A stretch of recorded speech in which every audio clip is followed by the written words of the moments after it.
Well, unfortunately, guys, it's come to this.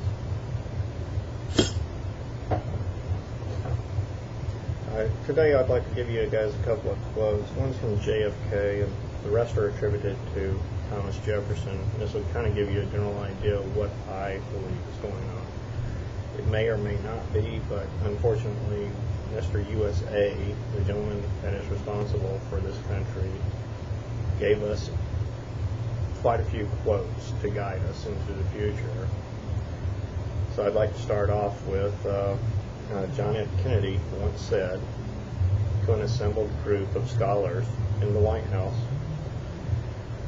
"I think this is the most extraordinary collection of talent, of human knowledge, that has ever been gathered at the White House, with the possible exception of when Thomas Jefferson dined alone.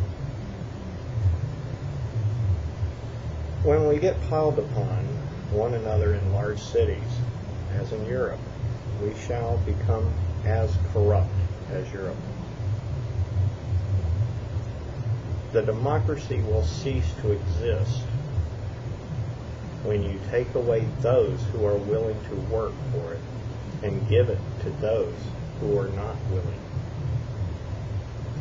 It is incumbent upon every generation to pay its own debts as it goes, a principle which, if acted upon, would save half the wars in the world.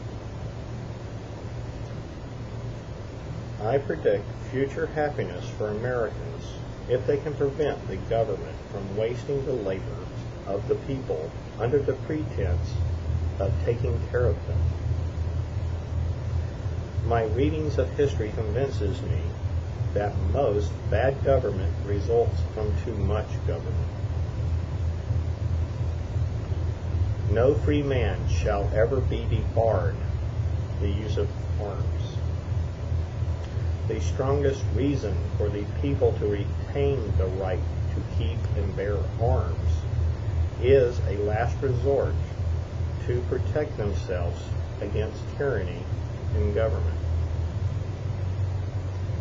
The tree of liberty must be refreshed from time to time with the blood of patriots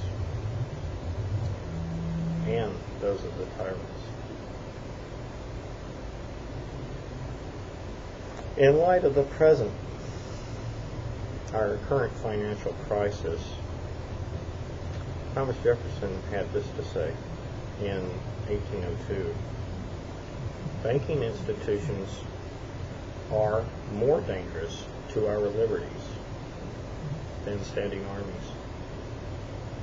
If the American people ever allow private banks to control the issue of their currency, first by inflation, then by deflation, the banks and corporations that will grow up around the banks will deprive the people of all property until their children wake up homeless